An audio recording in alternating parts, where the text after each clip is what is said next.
What's going on? All the great people in all of the great land. Your co-host, Nicholas Wilcox, alongside my guy, my co-host, my one and only, my cousin from another mother, and my brother from another mother as well, Johnny. Man, Johnny, say what's up to the great people. Just two dope boys in a Cadillac coming off of SFB15. What it do, man? What it do? What it do, family, friends, everybody that comes and tunes for us every week. You know what I'm saying? We out here on Facebook, out here on the X/Twitter. You already know what it is. Out here on YouTube. If you're liking, if you're coming across the channel for the first time, like, subscribe to the channel, please. We're on our way to 100 subs. Hopefully to hit that before the dang season for sure. And hopefully reaching more and beyond that as well. But if you ain't following us on X, please do so. The tags are below. We got family in the house. Derek Swanson. You know what I'm saying? Just two boys. You know what it is. He know what it is. He knows exactly what it is. For real. He does know. So appreciate you representing. Also, we got Divots and Pivots. Angela Duct. 5 spot in the house, yo. All right. All right. Appreciate that. All right. Appreciate that love. Is that from your side of town? Yeah. Okay. All right. Okay. I'm saying I appreciate that love for sure. What up, bro? What up, man? You know what I'm saying? Really appreciate that love because, you know what I'm saying, I'm on the clock now, so that's probably why he's in here. But so we're going to do one of my draft picks live on the channel. I didn't expect that to happen today, but that's just what happened. So yeah. Andrew, real good people, Joe. He definitely did. So yeah, we did Skyfish Bowl Boston. Yo, we about to kick it off for sure. That's what you know. Hey, you don't have to. You know what I'm saying? Like, I already pretty much know my pick, but same time, like, you know, you can give me your pointers, right? We're on the same team, right?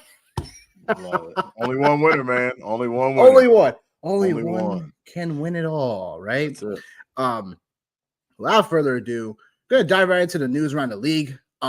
Just watching some tidbits. Obviously, this is gonna increase as camps are gonna start coming about and opening up, and it's important to pay attention to just the news in general. So just gonna give you guys some tidbits as they roll through. So that being said, if you haven't saw it already, Noah Fant was released from Seattle, and that opens the door for Elijah Arroyo, who they drafted. He in the draft process, I was like, yeah, this guy could possibly be something. Very athletic, very Twitch-ish like for a tight end. Will definitely be a move tight end for Seattle. They said he's gonna get some opportunities. So that's something we got to keep in mind. Obviously, probably not your tight end one. But I will say someone that is, in a format like Scott Fish or a format like best ball, whatever, he's your third tight end or whatever, or your backup or your tight end premium leagues. Like, this is something to definitely keep your eyes on. Just because, you never know what, as we saw with Brock Bowers last year, hopefully he was the start of something where the rookie tight ends can start being something. In their first seasons as well. So hopefully that's something that, if it's not a Royal, it's hopefully someone like that in the future. Bigger news, obviously. New England Patriots interested in Terry McLaurin if he's made available via trade. Now, the news is starting to cook up for McLaurin that he may hold in, whatever, for the upcoming camp. He may or may not report, who knows, until he gets that contract extension. Obviously McLaurin, last year of his deal, $63 million. Of that deal, he's going to be 30 soon. So, I mean, look, from a perspective of paying your guy because he's been your guy via the franchise, it makes sense to pay him. But from a business side of things, maybe not so much. McLaurin is not like one of those receivers who, who's like a big body receiver or anything. He's one of those guys that, once the just like once the sap goes, it's kind of a wrap, and the you taking over. Oh my goodness! If y'all don't get out of here, yo. But like the thing with McLaurin, bro, is like, I mean, like, and with the Patriots, it's like what team that's in need of a receiver isn't interested in him, man? Like, obviously, New England, obviously the Steelers, you got to think about them. Like they're been a pretty aggressive team the last 2 seasons, like have some draft capital. But Terry McLaurin, I'm pretty sure he's pushing 30 or pretty damn close to 30 as well. Yeah. Obviously had a career year last year. Like you said, man, he's been their guy, man. He's done it with no quarterback. They finally got a quarterback, and man, and I think we all know NFL, man, you're one play away from from being hurt. Like that's the reality of it. And like it's a security thing. And I think like, hey man, like he's been there through the good, the bad, and the ugly. Hey man, just give the man what he owes, That's what it really is. But at the same time, like, again, like it's a business move at the end of the day. Like if it was a couple of years younger, I'd be like, yeah, that makes sense. Why are you not paying him, whatever? But it's like you said, going to be 30 soon. Like, what I'm saying? And receivers, like, now have some, it's not the age clip from a running back perspective, but it's going to be like, all right, like we got to be careful with what kind of money we're going to give them. Another rookie tight end to watch for is Mason Taylor. Yep. That's why I drafted her recently. Look at him trying to glaze himself up, yo. I love it. All right, yo, man. Talk your shit, Andrew. Talk your shit, man. That's funny. Hey, talk up my Jets. Feel free, talk man. Your shit, man. Go ahead. I mean, I think he's definitely nice. He's someone we talked about during the draft process, in terms of being Jason Taylor's, son and stuff like that, professional traits, what I'm saying? So it is what it is. And I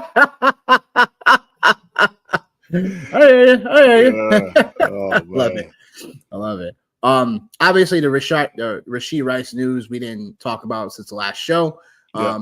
Since that's happened, over the weekend, Rashee Rice's ADP stock is plummeting as we speak because there's a looming suspension because of his, his whole ordeal in Texas and him going to be serving at least 30 days in jail and 5-year probation and stuff like that. So it remains to be seen what kind of suspension we're going to see from Rashee Rice. People are talking about 6 to 8. I am in the camp of he's going to get 4 or less. The only way that turns into a 6-8 game, possibly more, is if the NFL really wants to lay the hammer down and be like, hey, like, let this be example to you and everybody else and whatever. We don't care if you're, a young upcoming star or whatever. We don't give a damn. Like, we're going to drop the hammer on anything like this moving forward because you're endangering the public. This is literally wrong in terms of morally. Like, come on. I think there's a lot of other factors too, man. I think like a lot of people, I don't want to say they're forgetting, but just, not to like rehash stuff, but like the Henry Ruggs situation was obviously like a really bad situation that went wrong, really bad. And I think I seen something like on the Pivot with Josh Jacobs. He was just talking about like Henry Ruggs, like ultimately is not like a bad human being. He's not a bad guy. He just made a shitty decision. You know what I mean? And like I'm speaking for a lot of people. Like we probably have all made shitty decisions in that space before. It just so happens most of us are not millionaires, and obviously didn't have the circumstances that he had. And then you obviously not to like shift gears, but like you also have the Jordan Addison situation as well. But like obviously I don't think anybody got hurt in the Jordan Addison situation. And you have Shador with his multiple, speeding tickets or whatever. But I think for Rashee Rice, I think like it's a situation where, like you said, man, 4 games, like I could see 4 games. I could even see 6 games. And then, you also have to but just thinking about all of the other things that are being baked into the equation for him with the injury as well. So yeah, man, it's not exactly the place you want to be if you have drafted Rashee Rice in best ball or, in a keeper situation or anything like that right there. It's not a great spot. And I'm pretty sure their schedule is pretty rough on the back end of the season as well, man. Yeah, I mean, we'll get into it, but Rice was someone that was definitely falling down the board. And I would want him to fall to a spot where I could make a decision if I wanted him or not, but he was still going high. So it's not like we're getting a discount for Rashee Rice yesterday in general, but I'm sure in the next week or so we don't know what the suspension is going to be. Like people could be a little bullish on it, but in terms of ADP right now, I know Rashee Rice is going like that 2-3 turn ish in that mid 3rd round at times. So now I know his ADP is dropped to at least like 39th overall at the moment. But I would say with just put a bow on it, like get it, Kansas City Chief. Well, I got you. I'm with you. I'm with you. I'm with you. Well, Jokes over Rice. here. I know, right? Rasheed Rice. He's just someone that I'm liking that he's dropping ADP because I definitely thought he was going too high in general. I get why people were looking to get Rice because they believe in the Chiefs bounce back and the offensive stuff, but it was still like you got Rasheed Rice going high, Worthy going high. We've talked about this before, where it's like every one of these Chiefs, like it all can't come true, right? So it's like Rasheed Rice dropping on the board makes some sense to me, especially now with a looming suspension. Now, for me, the gamble could pay off if it's 4 games or less, which I think it's going to be. But again, if it's 6 to 8 games, more, that's a question mark. That would be devastating for some teams for sure. Well, my last thing I'm gonna say about it is, as the old heads used to say, what starts effed up ends effed up. So y'all can have it. I can't. Yeah, for real. Let someone else take the opportunity to do so. And that's about it. There's also some news. It's news, but not really. It's not exactly breaking, but it was a signing. Nyheim Hines ended up signing with the Chargers. What are we doing? That muddles the situation up even more for people who loved Hampton. What are we doing? What are we doing? And what does that do for Najee Harris now because of the whole fireworks incident? So that remains to be seen too, like what that is too. So yeah, it's going to be just an emergency thing, but something to keep an eye on. Sure is. So Nyheim Hines signed with the Chargers officially. So remains to be seen if that's just a camp signing, practice signing, whatever. But remains to be seen with that. But that is the news today, for as we know it. So,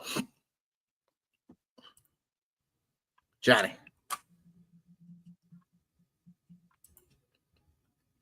how you feel about your squad, man? I love it. Like I absolutely. This is the first time I feel like I've actually walked away from a draft feeling good in Scott Fishbowl. And like, dude, like what a great time yesterday though, man. Like layout was pretty dope, man. The only thing that really kind of sucked was obviously all the Patriot shit you kind of had to deal with. Oh my God. Just want to give you a hug right now, Swanson. I want to give you a hug. I know I'm with you, man. Nyheim Hines is, like I said, what are we doing? But no, definitely a good job yesterday, man. Like from Coop and Mike and Bob yesterday. Definitely did a great job, man. Putting on yesterday. Don't forget Carla. She's the woman. Carla, well, I was gonna get to the podcast piece there. But great job at presenting overall. Managing 6 different drafts, man, with a bunch of psychotic craze hooligans. Fantasy football hooligans bringing drinks into the place, beforehand. Oh man. Just definitely like a really good time, man. I wonder who did that. Yeah. But no, man, like my team, I feel really good. I feel really good about was able to smash the running backs early on, which was my plan coming into the draft. That was my plan. I was just gonna see how it fell, and it fell away in a way that like I was super comfortable with. Obviously we'll share my team here in a little bit or later on in the show, but was able to do that. Felt really good about like a lot of the value that like I got as the draft progressed. Then able to get wide receivers a little bit later on. Felt really good about that, being able to get a couple of my guys for sure.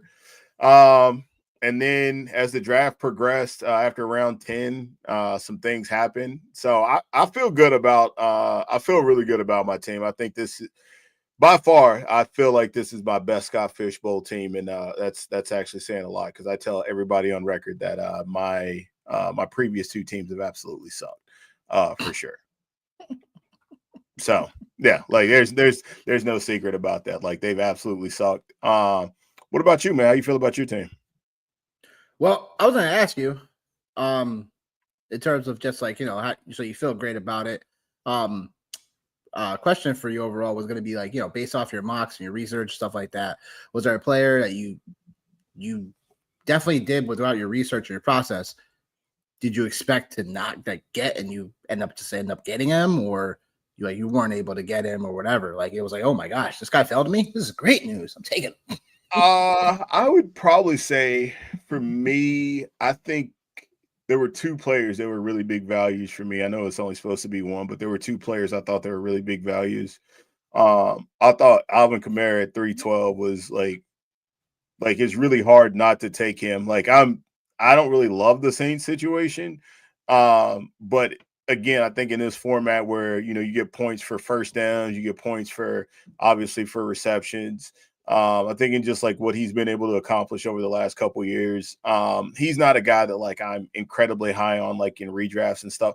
Like if he's there, I will take him. There was only one guy that I think I told everybody that there was one guy that I was not picking yesterday, and that was Joe Mixon. And I almost would not care what situation it was that he landed in. I just wouldn't take him.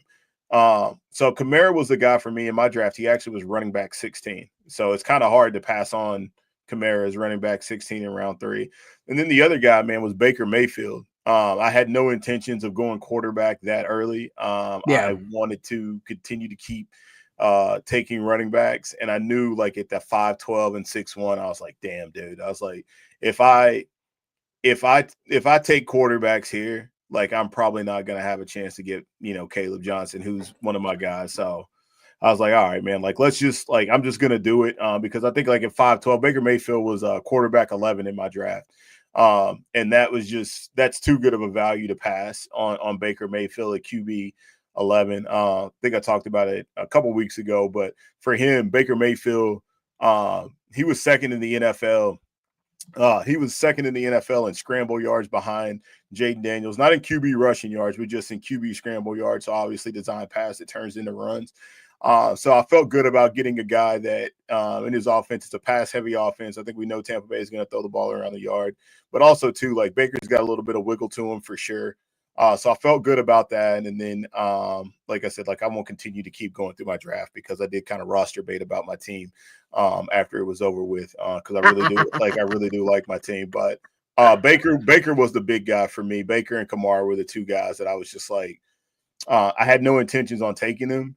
But then like leaving the draft, I was like, okay, like there's no reason for me to be upset or feel any kind of way walking away with Baker Mayfield at quarterback 11 and Alvin Kamara at RB 16 or RB 17 because it would have been the same way with Baker because I got both of them on the turn, first pick of the turn. So it could have been, Baker could have been QB 12 or it could have been a 6th-round pick or Kamara could have been my 4th round. So either way, like that was just incredible value for me, man. Okay, yeah, definitely. Divots and Pivots says Baker was my guy too. Snag him too early, but I wanted him.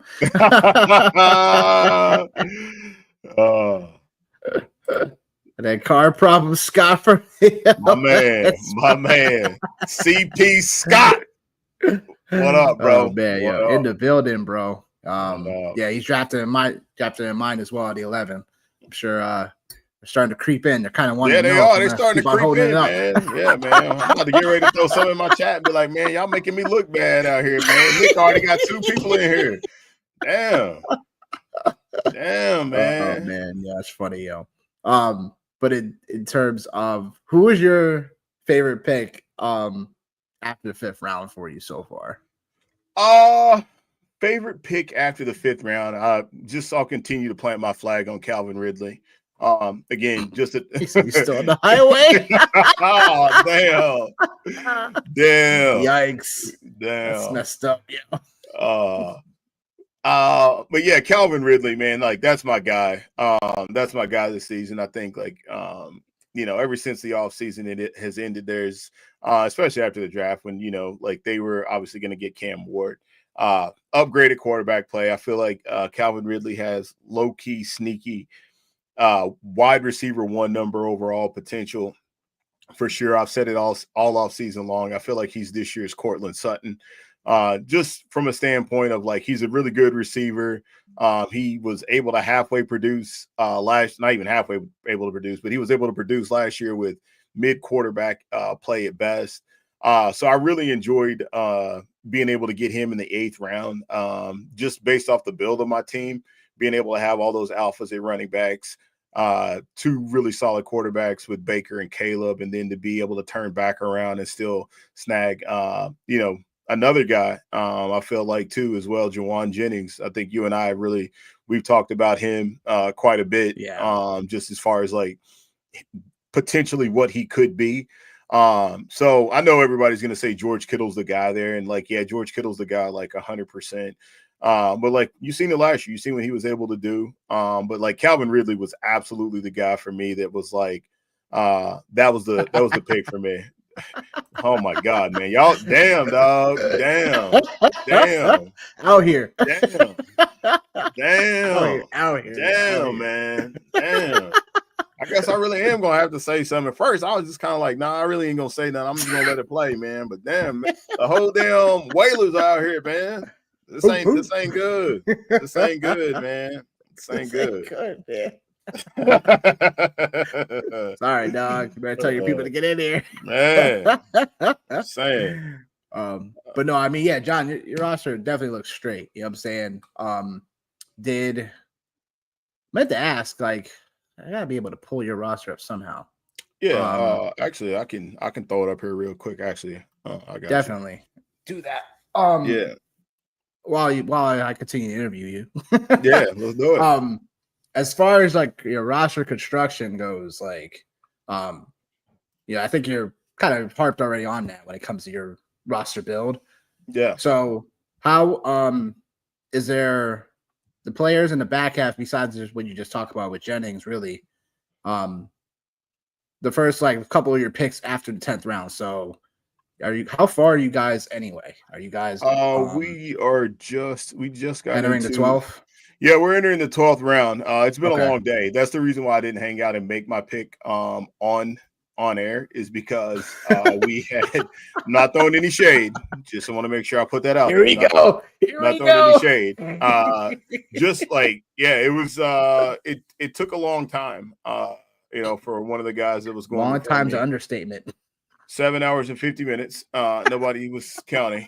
It is what it is, man. It's a slow draft, right? Like, it's a slow draft. So I just went ahead and made my 2 picks because I had Jake Ferguson queued up, and then Emeka Ibaka, I had him queued up as well. Abuka. So yeah, for me, man, this is the roster here, as you guys can see: Bijan, JT, AK, Ken Walker. The only thing I was really kind of hoping for is I was hoping that Chase Brown would have slid back to me in the 3rd, because I was really tempted to take him over JT. That was really tempted to take him over him, but I was like, I told myself, I said, like, if JT is still sitting there, and I had a feeling he would be sitting there at 212, like, it's really hard to pass on him. And like, the other thing for me, man, is like, in this kind of format, obviously, where like it's it's a free league, it's fun, you're playing obviously to take down the whole thing. JT, I think he'll be 27, or he's already 27 this year. And that's typically like the peak for running backs for sure. And I think it was just like 2 years ago, maybe 2 years ago, where Jonathan Taylor was the 1-1. So I feel like to be able to say, hey, like, here's a guy that has 101 potential. I'm not saying he's going to be the 101 this year or anything, but he has it's happened before. I couldn't pass on that. And then Kamara and Ken Walker are really like 2 guys that like. I already told you how I felt about Kamara. Like, I love his game for sure. No, you felt Ken Walker too, though. Yeah, I like Ken Walker too. But I think like the thing about the 2 of these guys is like it's the same kind of concern for both of these guys. It's injuries is for both of them. Ken Walker was sneaky good last year as far as receiving out of the backfield. I'm pretty sure he was 5th in the league last year.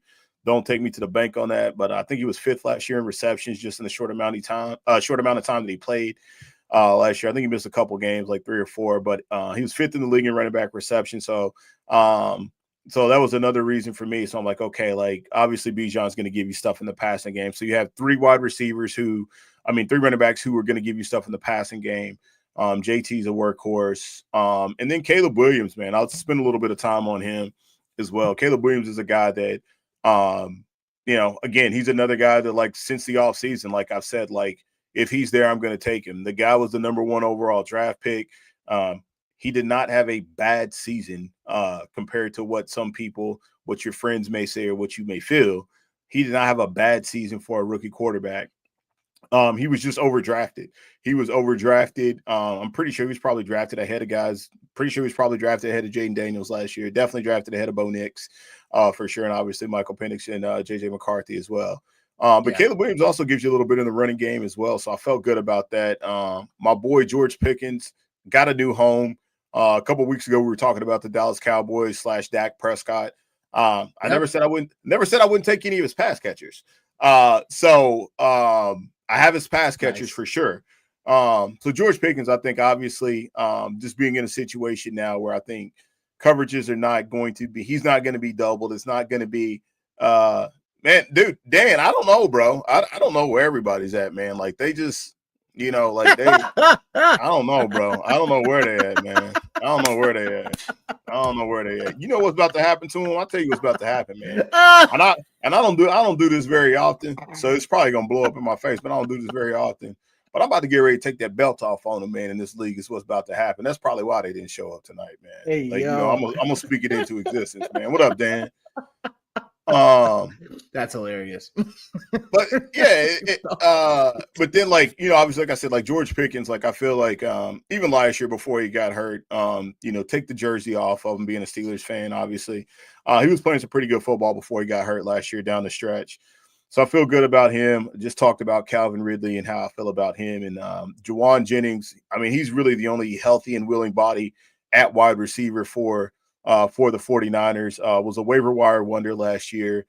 And the 49ers they lost a lot on the defensive side of the ball. So they might find themselves in a lot of games where they might have to air it out. And if they are finding themselves in that kind of situation, I think we know Juwan Jennings can play a little bit. So I feel good with him. And then, like I said, Jake Ferguson at the tight end position, obviously in a tight end premium, a tight end super premium like this right here. You definitely want to get a guy who's very viable. And Ferguson was viable 2 years ago before the Dak Prescott injury last season and before he got banged up a little bit as well. So I feel like at tight end 16, that's a pretty good value there for sure, given the scoring format here. And then you don't have to, but I'm a big Cam Ward guy just because, like I said, I feel like he's probably the most not talked about number 1 overall pick that we've probably seen in the last 2 years last 10 years has played quarterback. And he's good. Like, he's good. And if he's good and he's going to be successful, well, probably Calvin Ridley's going to have something to say with that. So being able to get a nice little stack there that's not forced and having a third quarterback and not having to go out and reach, I feel good about. And then, like I said, I talked about, a Mecca here. We don't know about Chris Godwin, who was somebody I really considered taking at that 7-12 and that 8-1. I'm glad the guy in front of me took Jalen Waddle, because it was Jalen Waddle, George Pickens, Calvin Ridley, and Chris Godwin. And I was like, oh my God, dude. I'm like, please, like, just like, it's one of those situations where I'm like, please just take one time. Yeah, just like take one of them, man. So like I don't have to deal with making this decision. And they did. So like I didn't want to have to deal with it. So I mean, so far, like I said, I feel really good about my team. Obviously, with there not being like actual like positions to have to fill, I think it helps you be a lot more creative and doesn't put a lot of pressure on you to draft a certain position or overdraft a certain position. And one of the things that I've been very successful at over the last 2 years, even though my teams have absolutely sucked, the second part of the draft, like I've actually done really well. Like, and I typically do pretty well. I will pat myself on the back and say I typically do pretty well about, the non-starter roster spots and being able to identify some players that end up being successes a little bit later on in the season. So I feel like having a strong top 10, first 10 picks, and now transitioning now into the second part of the draft, I feel really comfortable about where my team is at and what I'm going to be able to do here in the next couple rounds over hopefully only the next 2 or 3 days. We'll see. Word. Yeah. All right. Sweet, sweet. Gonna be pulling up mine any moment. Yeah, I mean, I can grab that for you too if you want. I was just gonna bring up the draft board so that we got everybody can get their little shine on. Let everybody see their roster. Yeah, man. Listen, yeah, man. I mean, listen, I ain't listen. I'm gonna try really hard not to talk no shit tonight, man. I'm gonna try really hard not to. I was locked in yesterday, and you was just talking so much shit yesterday. I was like, oh my god, sure was. Like somebody get this guy, please. That's all right though. That's all right. Y'all seen what I was working with here, so I can't wait for y'all to see what my man's has got over here. Yeah, word. I'll be honest, like this league was definitely we're going tit for tat for sure when it comes to certain league, like certain picks and whatnot. So in terms of I obviously drafted for the 9 spot. When it comes down to how how I feel about the draft and whatnot, it was something where we big boys, Johnny, we could take it. No, y'all good, man. Listen, man. I ain't got no shade at y'all, man. I appreciate y'all coming out here to support your man. I appreciate that, man. I do. I do. For real. And the shade ain't at y'all, man. It's at Nick. So you know what it is. Oh my goodness, yo. How I feel about the draft. I mean, I felt there were spots where I did have to make a choice or two that I was like, man, kind of looking back, I'm like, was I happy with it? Not necessarily, but it's something where I always get that feeling about my rosters anyway. It always doesn't look the best on paper all the time, but for whatever reason, I make it happen and it comes around. So that's just where, again, sometimes that's how I feel about my draft sometimes in general. You can always feel good about stuff, but you can also feel like, all right, well, I need this, and this still to happen in order to oh yeah, sorry. I thought I zoomed in already. I thought everyone could see. I hope everyone could see now. When it comes to pick 9, and why I felt good about the pick 9 was because I'm not exactly pigeonholed into how everyone else is drafting. You're drafting at the 1, so you're just like you're able to take whatever you want and then restart it, right? So it's that was only on the first pick. Well, yeah, same thing when it comes to the turn picks for you, though. So it's like you pick the last whatever you want, and then you start it up. So if you're noticing a trend already, or you're noticing certain players already going, and then you get to the turn, like, all right, I'm gonna take this player and this player. You're somewhat dictating it, but it's still like a if people are sharper in your league, you're able to then take advantage of the turn. So I would say for being not 9. I was shocked when Jaden Daniels fell to me at number 9. And that kind of, and we'll probably get to that, but it was something still I felt like, all right, I have to take him because I wasn't going to let other people take him. It's like, I'm taking him no matter what. Lamar going 6 here, JJ, was really interesting because I was like, how did he end up get Lamar at 6? I know the tight ends went at the 3rd spot and the 4th spot, but I was like, man, how'd that still happen? I don't know. Because Lamar is someone I think that could definitely do what he did last year and then some. In terms of first round. Peter, who was my guy, shout out to Pete, he took Genty at 10. I was like, ooh, that's interesting. Because we talked about Genty before. I think with Genty, I'm definitely a little bit more bullish on Genty in general, though. So it makes sense for where he went because like I said before, I think in any format, I think you take Genty at the earliest at number 8 pick. So it makes sense that Genty went there. But over guys like CMC and stuff like that, Achan Henry, I don't know. But that leads me to my next pick with Achan. I'm putting my money where my mouth is on this. I was hoping for Hurts actually to fall to me, so I would have to just not worry about quarterback whatsoever. But it is what it is. I'm happy to have Achan at 2-4. I was definitely tempted to take him or Henry at the 2-4, but I went with Achan because I do think that Achan can be like, dare I say, like he can have a Jamal Charles-esque season where he rushes for 1,000 yards, has 1,000 yards receiving, and gets a ton of work in the short and intermediate game now that Jonnu Smith is gone. So that type of upside at 2-4 in this format makes a ton of sense.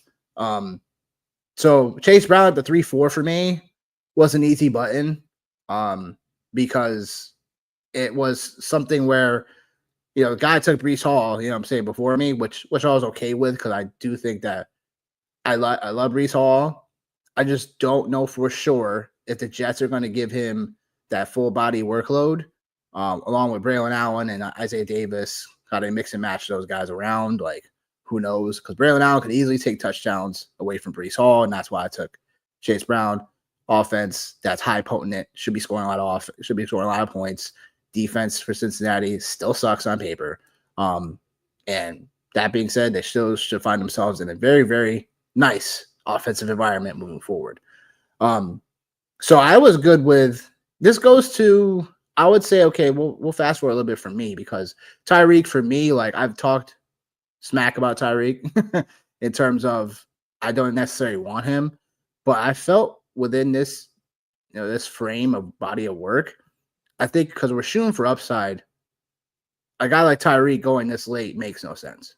A guy like Tyreek going over like Chuba Hubbard in this format doesn't make much sense to me. I know we get points for the running back and stuff like that, but Hubbard is one of those guys that I am not as bold on versus, we were on Chuba Hubbard last year. We were on Chuba Hubbard last year before everybody else was in the double-digit rounds last year. So I'm just not in love with Chuba Hubbard this year because of the Rico Dowdle, because of Trevor Etienne they drafted.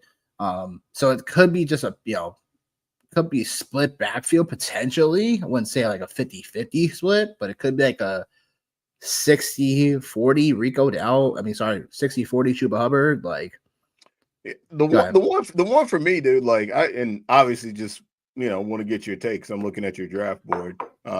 Here. Over Tay, huh? Over Mike Evans. Yeah.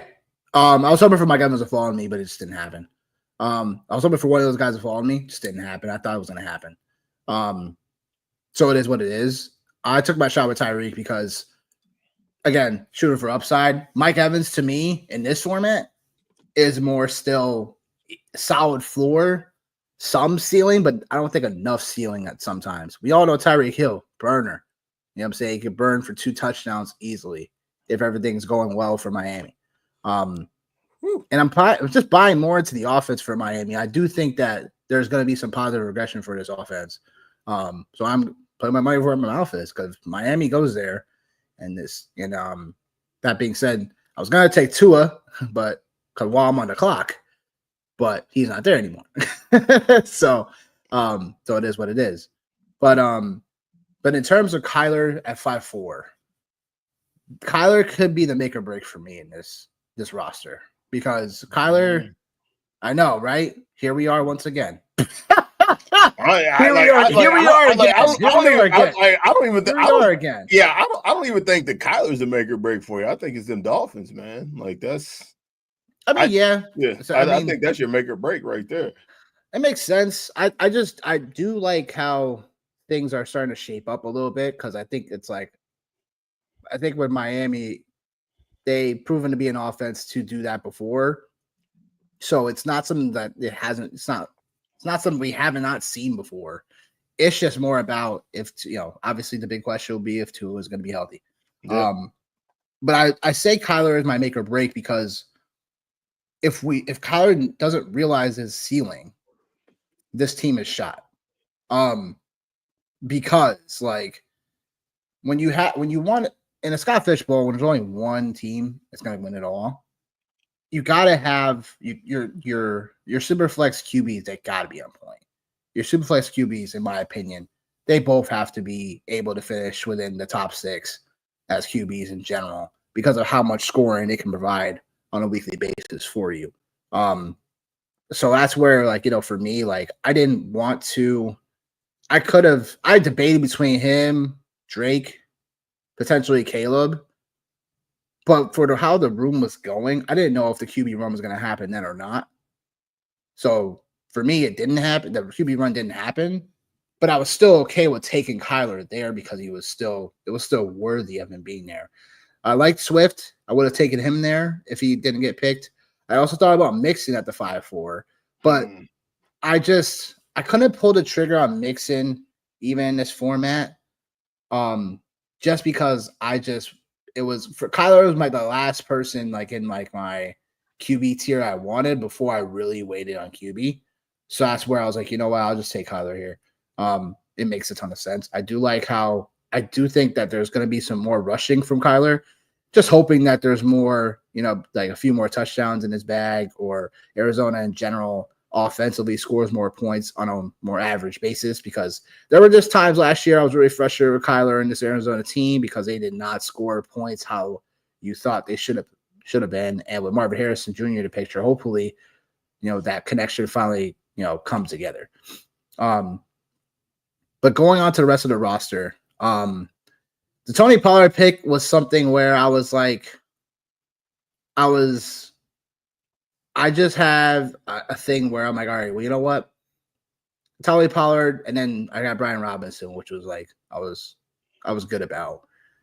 Tony Pollard for me is like, you're hoping that the age clip doesn't hit him just yet. With Tajay Spears right behind him. Everybody's talking about Tajay Spears, stuff like that. But I think Pollard could still be a nice stabilizer for a weekly, nice floor weekly overall. Because let me ask you this question. You want Aaron Jones? You want Tony Pollard? Neither. Neither one of them.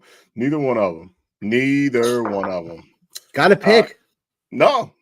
Like, it's I'm just looking, if I'm in that space and it's coming back around, just seeing who went, dude, there were a lot of really good receivers that I love. Oh my God. Aaron Jones is 160 years old. I want to go to the coming to America thing. You ain't me, Joe Louis. Joe Louis is 165 years old. That's Aaron Jones. Yeah. That's true. But whatever. Yeah, there were a lot of receivers. Looking back on it, there were a lot of receivers I probably should have taken. George Pickens, Cortland Sutton, Calvin Ridley, Jawan, and again, they're all guys that I absolutely love. So it's obviously easy for me to be like, oh yeah, well, I would have taken those guys because right, yeah. I literally any of those guys, I would have taken for sure, 100%. I will, Nick, if you want to go, you can, because I am locked and loaded on Bro Mixon over here. Yeah, I mean, I'm still I ponder Mixon at that 5-4, Derek, just because of this format. You know what I'm saying? Joe Mixon should still see a good majority of the carries for Houston. And I do think there's some realm of possibility Houston returns back to a decent offense this upcoming year. He's not a full-on fade for me. It was just hard to pass up Kyler there, in my opinion. I'm not completely fading Mixon. I just want him really, you know what I'm saying, where in the Scott Fishbowl format, I just wanted two quarterbacks that could run versus a third running back in Mixon that could probably give me some decent floor. But when it comes to the playoffs, the playoffs start week 13, remember that, and it's by points basis. So we want ceiling outcomes at this point, not always the such floor outcomes for Mixon. So the ceiling outcomes for Mixon tend to come within the first 10 weeks. So, you know what I'm saying, he gets me points accumulated. But when it comes for playoffs, you want guys that can give you, ceiling games. So I think Kyler, I still feel, has more of those ceiling games in this format. When it comes to season-long stuff, whatever, I wouldn't mind. I would love that Mixon my third running back. You know what I'm saying, where he's going, I love that. He's not a full-on fade, like I said, for me, but it's more about you want to have guys like Mixon, guys like Connor, guys like Swift, you know what I'm saying, guys like Pacheco. You want those guys as more of a depth piece versus your RB2, based on strategy purposes.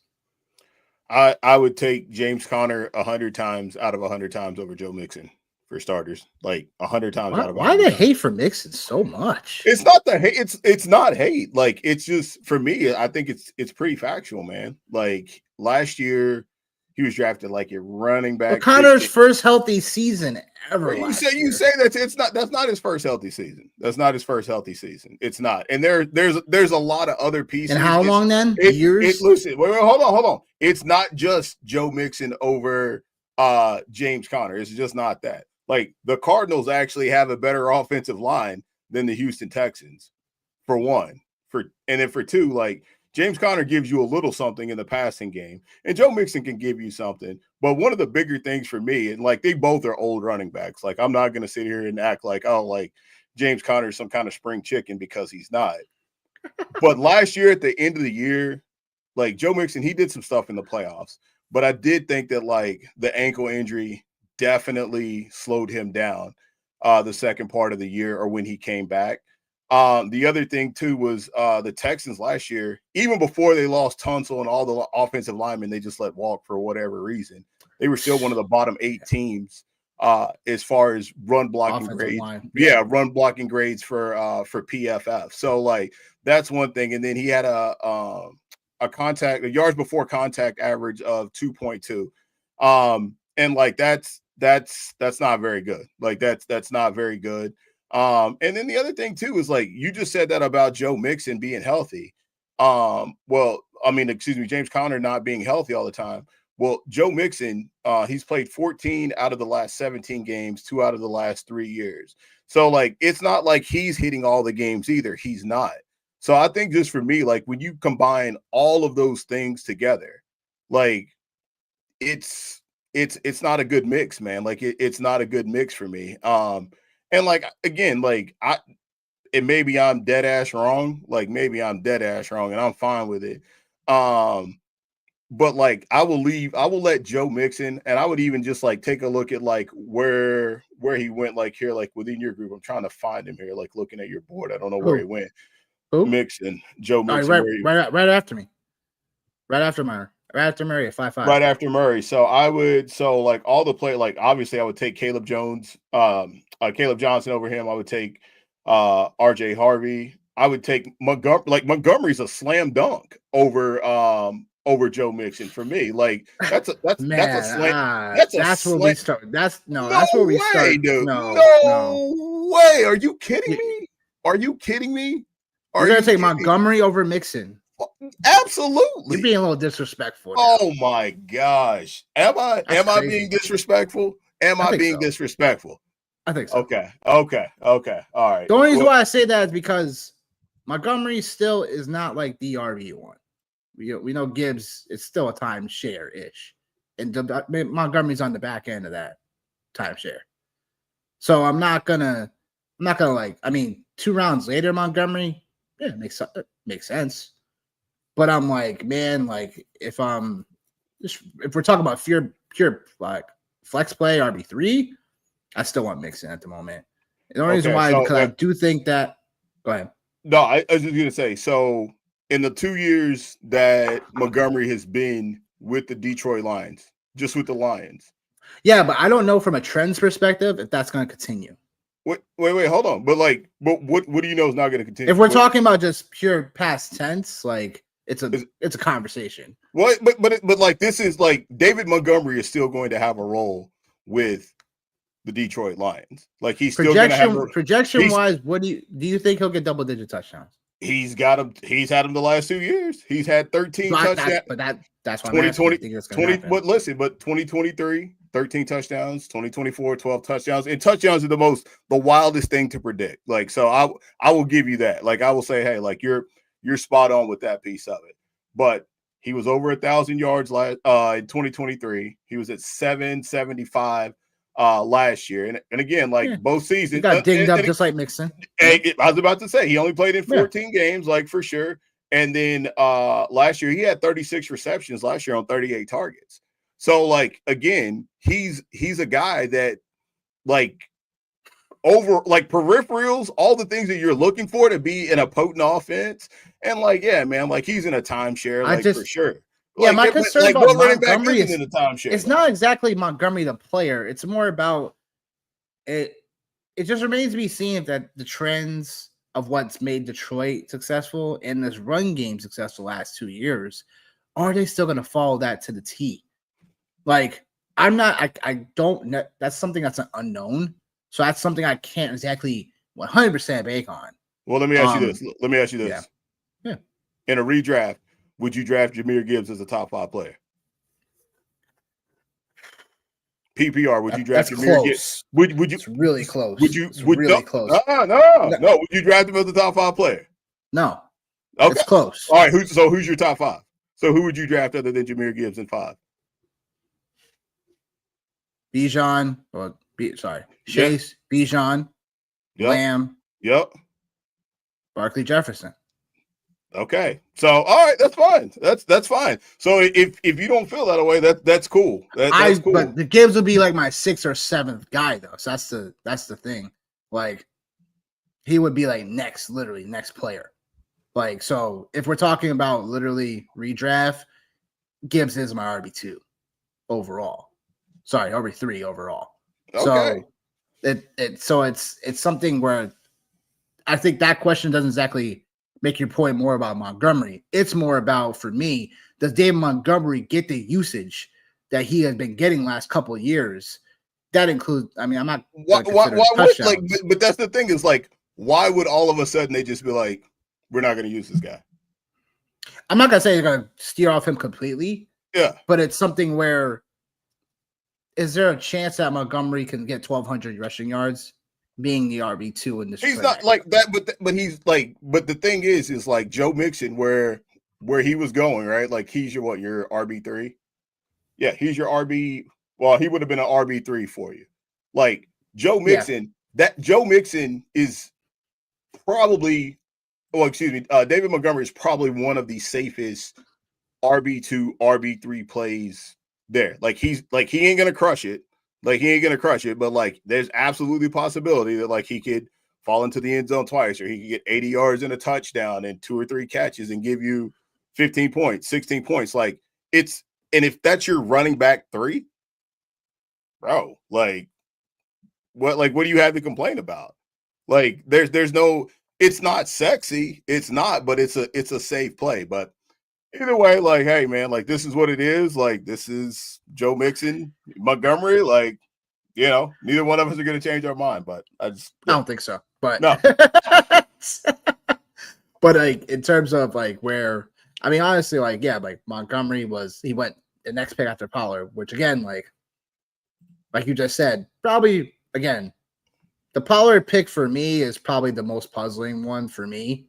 You know how you play chess, so you make a blunder. Yeah. Oh yeah. That's probably it for me there. Yeah. That's fair. In terms, you know how, because you know we've talked about my guy J-Mo. Yeah, I was about to say, I literally was just looking at his name. Talked about Pickens. I was saying all the receivers, Juwan Jennings, we all talked about them. We talked about Flowers. You know what I'm saying? Every single one of them. I just wanted to really just get as many running backs I could in terms of, from a usage perspective, to take advantage of the scoring. So that was something where, again, like, did I make up for it? We'll find out. Yeah. But it's something where I know in this format receivers don't go as high. So it's like grabbing receivers that you feel like on the back end later that you're feeling good about. Did I misjudge the board a little bit? Yeah, I did. But I'm perfectly okay with that because of just, again, like, of the running backs I got later, I'm not gonna like be so, you know, be more forgiving about myself. There you go. Because of Debo at 9.4, I thought that was definitely a steal. I wanted to get Jaden Reed pretty bad, and I got sniped for him. So I was a little upset about that because I was like, I really wanted Jaden Reed. I do think Jaden Reed can have one of those seasons for the Packers where he becomes the alpha one. No Watson for a while. We're still talking about Dobbs. We're still talking about, you know, Davion Wicks. There's still people are asking for him to still have a breakout. To get the kid Matthew Golden. You know what I'm saying? Matthew Golden ended up going another round and a half later. So, or it's almost 2 rounds later, I should say. But I went with Debo here because of the stack with Daniels, but also because we don't know what's going to happen with McLaurin. And I do think with Debo, we talked about it in the past, and more, we didn't talk about enough of how this guy is the perfect receiver for RPO. the perfect receiver for RPO runs after the catch for Debo. So I think that not that San Francisco didn't deploy Debo correctly, because they did for a while, but then they just got away from it. So I'm hoping that Debo reignites his ways of being the Swiss Army knife. And if he does, it's definitely a steal at the 9.4. Pittman at 10.9, it was what it was. Yeah. Am I high on Pittman? No. However, if you tell me Daniel Jones is going to be starting week 1, which is everything that's starting to look like for, I'm really good with Pittman there 100%. at almost the 11th round. Because it's him being literally what Pittman is. If I looked it up, what Pittman was the what? He was wide receiver 47. He was 47 in your draft. So like that, so dude, there's there's nothing wrong with that one for sure. At that point, let's just rock and roll. Let's see what happens. Yeah. So that's where again, like, all right, I'm good with when it comes to that. Wait, hold on. Did you? Never mind. No, you're good. You're good. Yeah, Rashid Shaheed, wide receiver 55 is criminal. It's definitely criminal. I know people.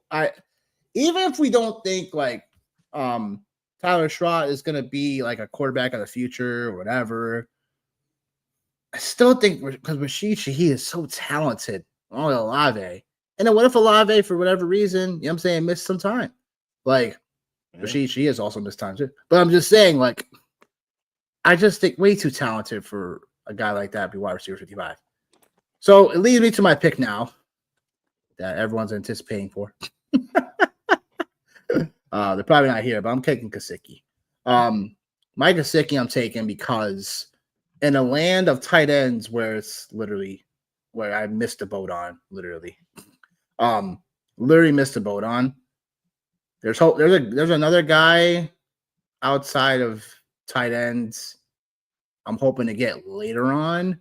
So that's why I was like, Dan's like, I had him queued up. Yeah, right. No, he didn't. He did not. He did not. He's always saying that. He's always saying that. But no, Gesicki was someone that I was like, quite frankly, my Peter, the guy that drafts right now, brought him up, and I was like, yeah, that makes sense because for me, Gesicki was a guy. Gesicki, what it is, right, baby? In this format, where if we're expecting Cincinnati's offense to still be juggernaut, and for them to again be week 17 stack. Oh my god. Yeah, right. Kyler, Chase Brown. Listen, I don't mean to break anybody's eggs for breakfast, but we got to get there first. We got to get there first. We got to get there first. We got to get there first. Hundreds of thousands of lineups, we got to get there first. Week 17. But in a format where Gesicki, because I missed the ball on tight end completely. I didn't see tight end going that way in this room. Like, I got sniped for Njoku here. I was like upset about. I was waiting for Andrews to come back, got sniped for them. Waiting for Kraft, got sniped by him. So, man, it is break glass tight end strategy right now for me. Because I got sniped a lot. I got sniped at least 3 times for tight end. So I'm like, yep, sometimes things are going to happen. And sometimes you just got to be like, all right, I'm ready for it. I know exactly what I'm going to take later, and that's fine. So, yeah, I mean, look, for me, still looking for a third QB. So we'll see what happens there, because I don't want to be, probably be taking that in my next pick potentially. As we already see, maybe one of these next rosters take another QB, because they all have 2 at least. But I'm really not sweating it. Whoever drops at QB is whoever I get next. It is what it is. Because I was waiting for Bryce Young or Tua or Penix, and that didn't happen either. But again, like with my roster, still feels solid because Stevenson is a guy that I know. Still a little like, hey, people are like Henderson this, Henderson that. Like, I'll believe when I see it. The only problem with Stevenson for me was that he had fumbling issues. But it was something where if New England's going to be a better offense, he still shows more lanes and opportunities to be successful. And then Tank Bigsby was a guy that I like that wanted, one. I Like that wanted one. Yeah. because I started seeing Benson, Spears going, and then Bashawn Tootin went, and I was like, oh boy. And then Ray Davis went, I'm like, oh man. Then when Sampson went, I'm like, great. I gotta grab Tank when he comes back to me.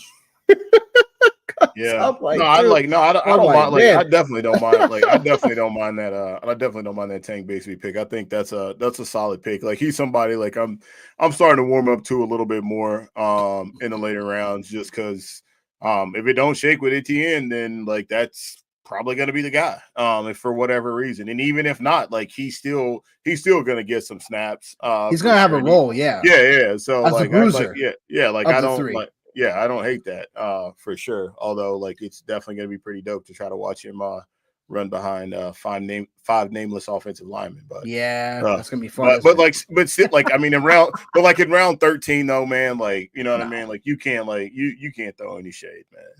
No, it is what it is. It's just Yeah, your lottery tickets from here on yeah, out, basically on who you want. yeah. Braylon Allen's a nice pick right there, for Peter for sure. But yeah, I mean Gasecki in this format where 4 catches, 40 yards, and possibly a touchdown can be there for him on a weekly basis, like give it to me, man. Because Yeah. like, again, I missed out on the tight ends I wanted. Now I'm going for guys like my next tier. So back to back QB style. Yeah. Yeah. Go ahead, Yeah. Dan. Do your worst, bro. Yeah. I always And got a plan. So Dustin got us out here too, man. yeah, I Shout out know. He said he Dustin, kept on man. Yeah. sniping him in the box. Yeah, man. You know what it is, man. You know what it is, man. Shout out, man. Shout out. Oh man. Yeah. No, man, like, you know, there's definitely and again, like it's tough, man, because like I said, like I've hated my teams the last 2 years like so bad. Like I've hated them so bad. And I like try to like It's create so every bad. equation. I try to create every equation in my mind how it would shake out positively. Um, yeah. So, Good question, Derek. Good question. I can actually, I could. Oh well, yeah. Who was the one in your draft? Who was the one in your draft? For the first 5 picks, I mean, like I said, because of team 3 and 4 taking Bowers and McBride out early, because in mocks, we were probably getting those guys where, at the tail end. But they went early because of the scoring. You know what I'm saying? But I wouldn't say those are bad picks. To be honest with you. More like the first round in general would be probably Genty because we don't exactly know like what it's gonna be for him in terms of the rest of these guys in the first round. Like we all know what they're gonna, we all know pretty much for sure, like from a projection perspective, what they all really can bring to the table. Not to say Genty's gonna fall off a cliff or anything. Like I said, I believe in Genty. It's just more about like, am I drafting him over Jefferson or Hurts or stuff like that in this format? No. So that's where I wouldn't say the most questionable pick, but the pick I'd be like, out of all the other guys, I probably wouldn't want Genty as a first round. Now, if he came back to me in second, yeah, I'm jumping on him. But that's just what it is. Mine was absolutely wild. I was almost like, damn. I was like, I had to do a double take. We had a yeah. I was like, let's do this. Yeah. I'm not gonna. Yeah. The guy. I'm just gonna let it fly. The guy. There was a guy on the back end for us. And he let's just say he was not familiar with the 3RR. Scoring. He was not familiar with the 3RR. So Oh when it boy. came back around to him, he took his player, which I believe was Patrick Mahomes, and he then proceeded to put Bo Nix's sticker up on the board, and they were like, "No, bro." So we had to like scratch off the we had to scratch off the Bo Nix sticker, and yeah, I was like, oh man, I was like, that's dirty work. Oh no. But like, Yikes. yeah. I mean, Yikes. like, listen, again, man, it's like it's cool, bro. You know what I mean? Like, I'll keep All right. saying it Scotty until made the show. He went Darnold. Nice. I'll keep saying it. My first 2 teams absolutely sucked. And then he had a weird little moment where he took Patrick Mahomes in the 3rd round, followed it up with Tyreek Hill, his wide receiver 14 in the 4th round, followed by Rashee Rice in the 5th round.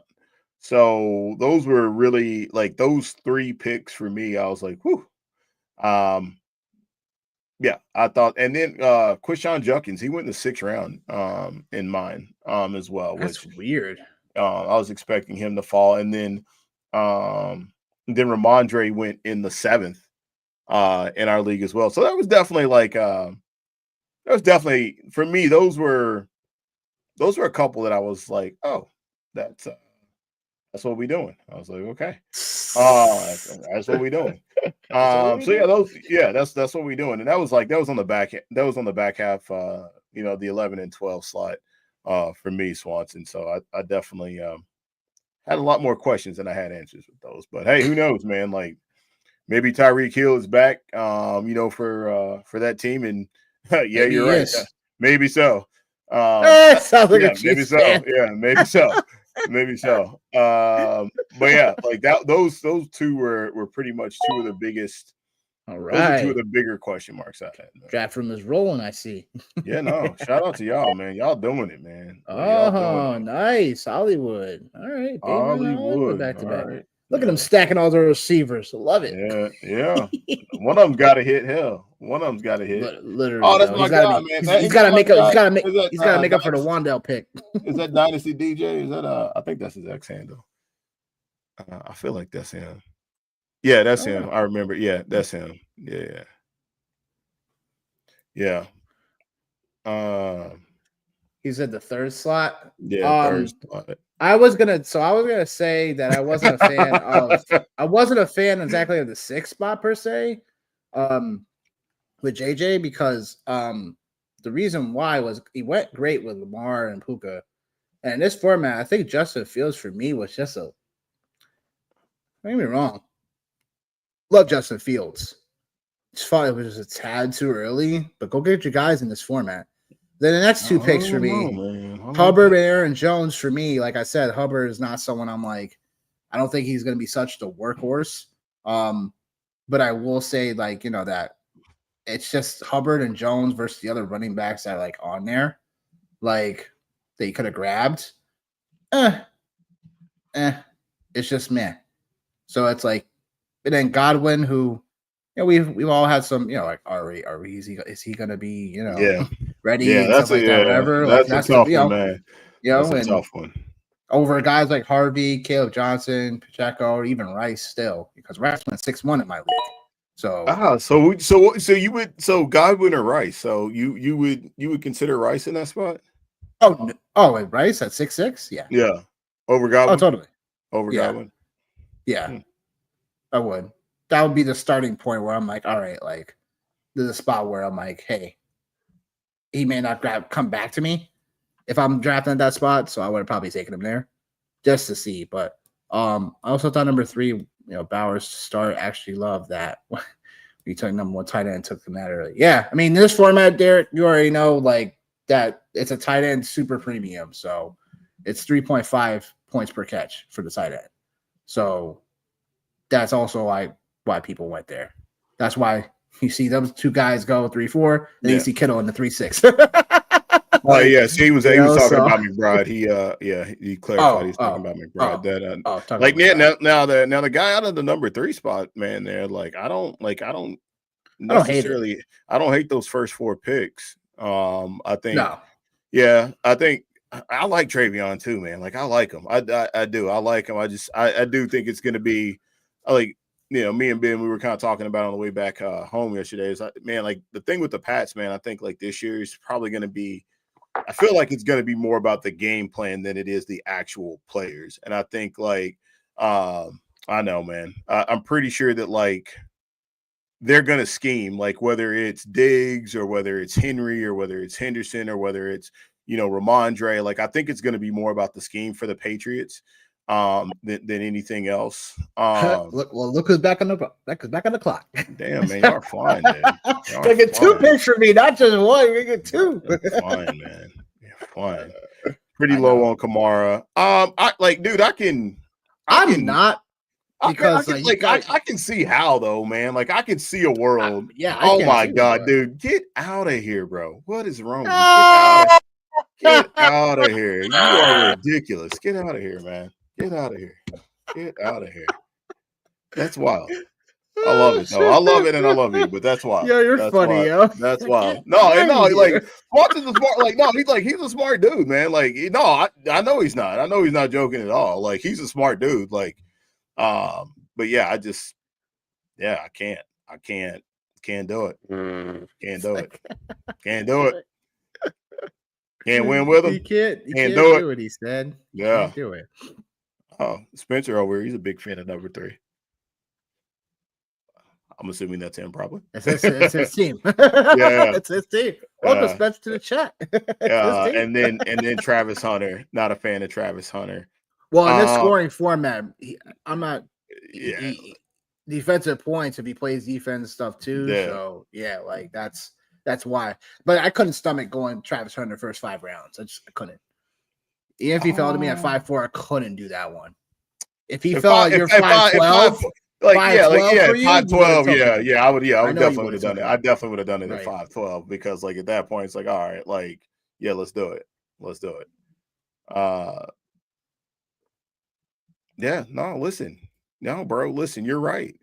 Kamara has never ran for 1,000 yards, and he's not catching balls in Kellen Moore's offense like everyone thinks he is. Well, maybe not. Like you think everybody is, but one of the things that is definitely interesting about Kellen Moore and his offense is they definitely play at a very fast pace. And the other thing too with that is obviously Saquon did his thing rushing on the ground, but when he was the offensive coordinator with the Dallas Cowboys, I'm pretty sure Tony Pollard had some of his best seasons receiving, and Zeke had some of his best seasons receiving as well. So I don't like. Alvin Kamara is still going to be used in the passing game. Like I don't think that changes a ton. I am concerned about the rushing aspect of it, but like that's never been what it's been with him. It's always been in the receiving game is where he's got most of his work at. My bigger concern with him is later on in the season and the Saints just absolutely stinking, and then pulling the cord on him. That's my bigger concern. I don't think it's a matter of like the production piece, because I think the production is going to be there. Because he, like, however you view it, like if you're trying to win football games, just like every team in the NFL is, Alvin Kamara is the best player on the New Orleans Saints. Like that's it. You know what I mean? Like he's the best player. Yeah. Lord help me. He's the best player on the Saints. Well, Lord help me. I mean, I don't know, like the point that's your point. Yeah, I mean that's fair. That's fair, but like they're gonna be losing, and like you still get points for catches. So like he's gonna be on the field. So if he catches 12 passes, that's 12 points plus yards. So I'll take it all day long, man. Like and then for me too, like he's between him and Ken Walker, running back 3, running back 4. All right, that's cool, man. Like he's not a lead dog for me, man. So I can absorb that for sure. He doesn't have to be, but with the way you drafted John, it's like that's something I would have done, like Kamara Walker. Literally, you got a guy that Kamara where even if Kamara is not like Kamara per se, like all one of those guys have to be is just your RB3, and you're really good for sustainability. And if all of them are hitting, you got a chance to really rack up the points every week. So I ain't gonna fault you. It's more about like, I think with Kamara, I'm in agreement where he's gonna get volume no matter what. So he doesn't get phased out of the game plan. You know what I'm saying? With Mixon, like it could easily be, you know what I'm saying? Like, yeah, easy money on Joe Mixon at 5-1. All right, I hear him on that. But it's where, again, Kamara is going to be one of the receiving backs. So for the touchdown that Joe Mixon can probably still produce, Kamara is still going to be the guy that could get you a ton of points to a receiving game. He's not going to be phased out of the game no matter what. So unless there's a complete blowout or whatever. So it's like if they're leading, you know what I'm saying, he still gets some touches. If they're behind, he gets even more touches. So and they're so like, I get it, discrepancy at ADP, but yeah, and the other thing too, man, is like we don't even know who Alvin Kamara's backup is. Like, is it like Nope. is it like you know what I mean? Like who's the guy? Like Dre Miller, is it Devin Neal? Devin Like, Neal? Who's the guy? Like who's the guy? Like we don't know. And Joe Mixon, like Nick Chubb is going to get some carries. Like and everybody, like there's no more like Saquon and Derek. Well, not even Derrick Henry, but Saquon was probably like the only guy that was like a legit. Oh my God, yeah, Taysom Hill is a problem. I'll give you that. He's a problem. But listen, baby, hey, I'll take it in between the 20s, though, man. I'll take it. Hill's not going to be a factor. They'll use him, man. They always do. He's not even healthy right now. But if he's on the field, like they're gonna use him. Like, and I get it. Like that's like as a red zone guy, like that's what it is, man. Like he's gonna be used in that space, like for sure. So, like, will he or could he actually take some TDs away? Yeah, absolutely. Which that's another great Scott Fishbowl pick right there, by the way. Taysom Hill. Totally. Yeah. Put him on your board. Kill him up, baby. Not right yet, sir. Not right yet, sir. Oh man. What about you, man? Like, you know, obviously you pumped a bunch of questions, man. Like, what you got, man? Like, what are some of the picks? And I know you kind of hit on them. Like, what you got? In terms of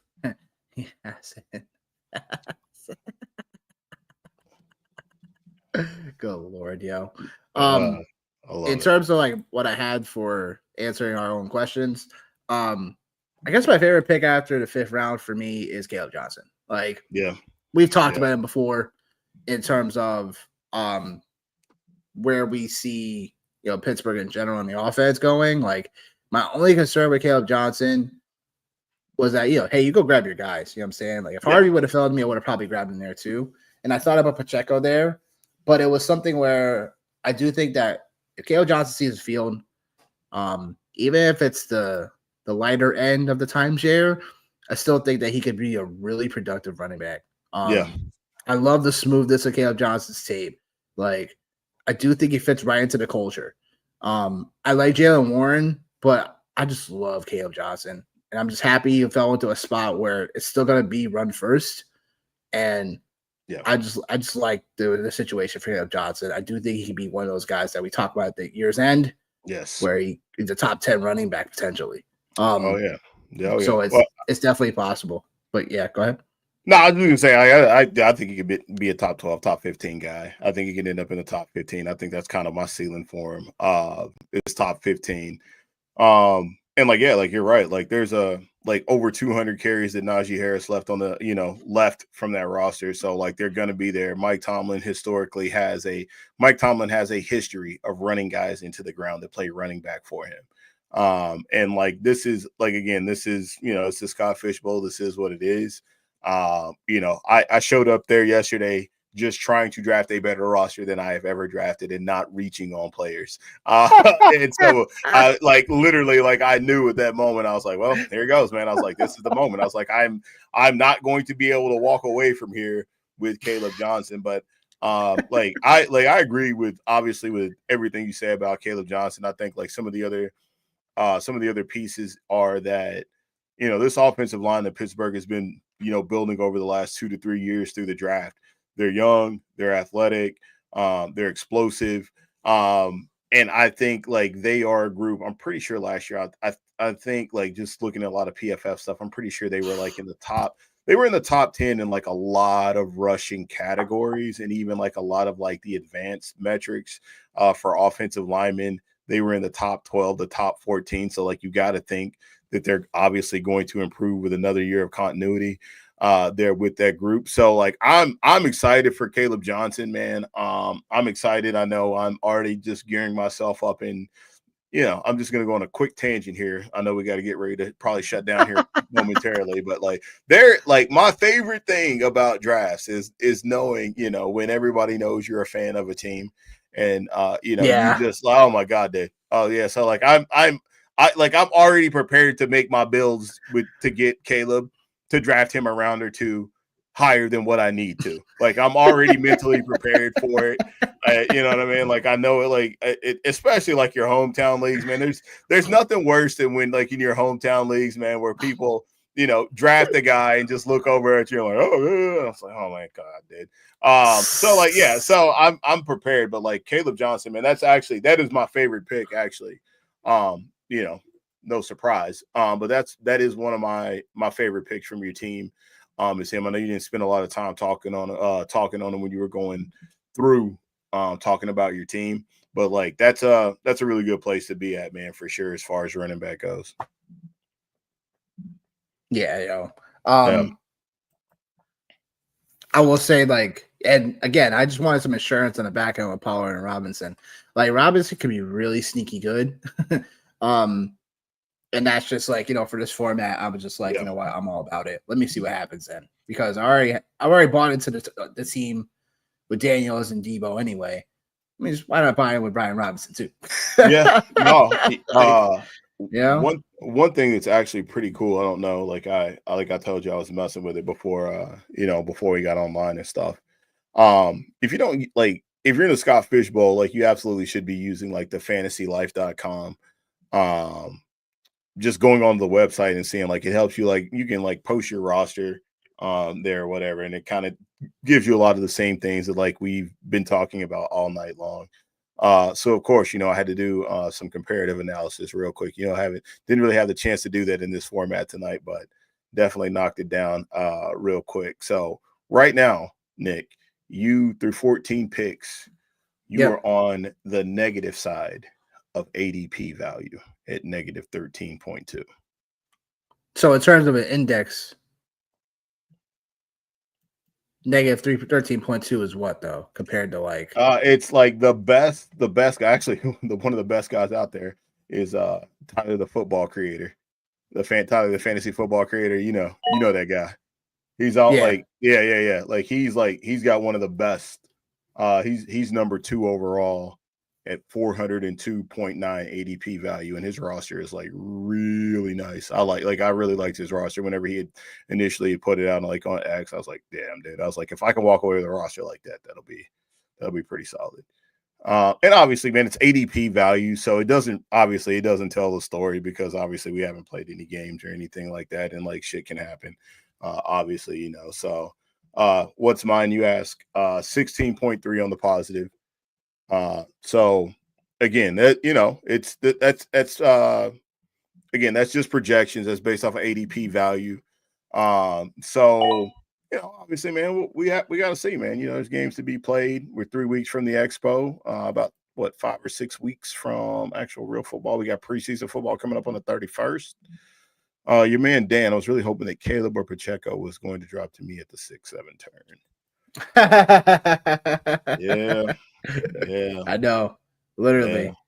Yeah. That's how it happens sometimes. Like, man, I hope it didn't happen. Yeah. That sucks. No. But I would say, like, based off like I said, like the player I thought that wasn't gonna happen, Jaden Daniels falling to me at number 9 overall was like crazy. I was like, I had to take him. But in terms of like roster construction, like I feel good about my roster in terms of like startability every week, because I know I'm not really looking at my roster and be like, hey, like I reached for this guy that I can't start. So I feel comfortable starting everyone. Even if Caleb Johnson doesn't come like hot out the gate, I can still see what he has. Worst case scenario, I start Rashid Shaheed. You know what I'm saying? If I don't feel comfortable starting him week 1. But it's in terms of like from week to week basis, like I have a nice floor of players, but also there's some ceiling there to go with that. And just hoping that the values like from Debo, Pittman, to Shaheed, I'm just hoping my receivers pay off, because that will be the thing where if all my running backs are doing their thing every week, all I need is my back half of my overall weekly flex plays coming out and doing well. So it makes it easier on the roster. So with the volume, with the running backs and the quarterbacks, like, okay, good. And then the receivers on the back end, as long as that pays off, we'll be good. The biggest reach that happened in this draft. The biggest reach. I guess that's a little tougher to say. I feel like there were like small reaches that I didn't anticipate happening, especially with the tight ends. Like I know we're getting 3.5 points per, but Hawkins like Kittle went 3.6, and then we didn't have a tight end next until Laporta, then Hawkinson, then freaking Ingram, and then freaking Kelsey. I'm like, dang, grabbing all my people all of a sudden. Like, you know what I'm saying? Like Ingram, I was like, wow, he went before Kelsey. Yeah, Ingram I went get pretty high. it, you know what I'm Yeah, saying? But I'm like, Ingram dang. went pretty high in mine too. He went pretty high. I think Ingram went in Man, my like draft is really rolling. Like, yet. dude, yeah, Like no, that. I know they are. I know, like they're definitely rolling. We are like literally, I think we are at 11. No, we're at 12-5. Dang. Yeah, we're at 12-5. Yeah, no, but Evan Ingram, he went pretty early in my draft too, man. I think he went in the 5th round. And like, obviously I think between him and Hawkinson, that's really like the cutoff line for a lot of people. And like at that point, like if you don't get him, then like, or one of those two, then it's definitely a waiting game. You might go Tucker Craft maybe. But like that's why like Jake Ferguson, I was like, okay, like if I miss out on all of the other tight ends, like I'll take my stab with Jake Ferguson, and see what happens. Like, because to your point, like that's the thing, man. It's like again, like I couldn't even get him. Yeah, but like that's one of the things though, dude. It's like you don't need this draft, but you don't even need like you don't. That's the best part about like this whole format is like you don't need an independent position. You can just start your players. Like, and that I think that's the one thing that's going to. That's what it's going to be this year is that it's going to be a bugaboo for a lot of people because it's like, okay, like if you have 3 tight ends and they're high-end tight ends, do you play the 3 high-end tight ends every week? Or do you just roll out the wide receivers that you have every week? Like what do you do? And I think like that's the other element to this that like makes it fun. Let's see here. Yeah. Yeah. Yeah, he right. No, you ain't wrong. You ain't wrong, man. You ain't wrong. You ain't wrong, man. I ain't wrong about that. No. So, all right, man. Well, I guess this is probably pretty much it for us, man. Tonight I don't got anything else, man. You know what I mean? Unless we didn't hit on something, man, we didn't get a chance to get to, but I think we covered everything, man. Well, final thoughts. Expos in 3 weeks. We will be talking about obviously our draft night out rosters and drafts, which actually will all be completed there. So I would imagine we'll probably touch on those. Also, too, man, like without going into like a great deal of context, or anything, you want to take down the screen share here so just folks can see our X handles and stuff. I like one of the shots like I want to throw out too, man. Not to go into like a great deal of detail, but like any people that are out there, man, that are creating content and you're watching here, hit one of us up, man. Like for sure. Like we got some things that we're kind of working on the back end. Just like from a show side of things and just from some engagement side of things. So like if there's anybody out there watching that's creating content, just getting it off the ground, want to start creating content, like whatever the case may be, just hit us up. Again, like not to go into like great details with it, but we're definitely working on some things here on our end. Outside of that, man, like Scott Fishbowl Boston, like what else can you say? Great time, great people. Great drafts, not like literally like don't have a complaint like in the world.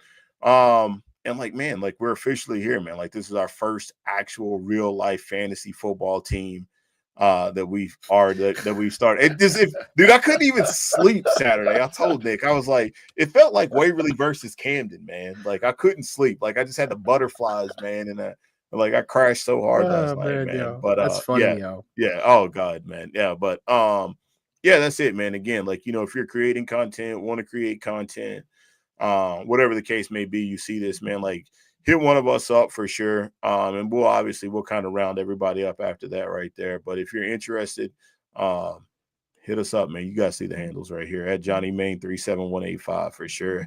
At Nick_Wilcox25. Again, just two dope boys in a Cadillac. You know what I mean? Yeah. My guy John, for real, yo. Yep, couple of weeks. You know what I'm saying? Ohio. Yo, if you haven't been to the expo before, I would look to see if you can get there, because the expo is a crazy time to rub shoulders with people from the industry and, you know, like seeing what's what. If you haven't seen the Hall of Fame before, feel free to check that out too. Like, there's a ton of stuff to go there. People put a ton of time and work and effort into organizing the expo as well, and where it's gone from like a boardroom ish to now being like what it is now, where it's like a full-fledged weekend events. Like, it's just a great place to also network, communicate with people, and, you know, just make connections as well. And, you know, trust me, like, you don't want to miss out, because you never know what's going to happen too. A couple of years ago, Des Bryant was there. There's rumors of maybe Austin Eckler being there. So, so I don't know about that, but it's a rumor. No, I seen some stuff. I thought the same thing, but I think that one's probably not going to happen now. No, but either way, what do we know? You never know. What do we know? What do we know? I'm just trying to take down a draft night out, because I was damn close. Here we go. Last year. So, but anyhow, we'll see y'all next week. Gonna be talking. Something fantasy football related, guaranteed. You know what I'm saying? Guaranteed. We'll be here Monday. You know, like 8 p.m. EST. Yeah, in the Cadillac. We'll see y'all next week, people. Peace.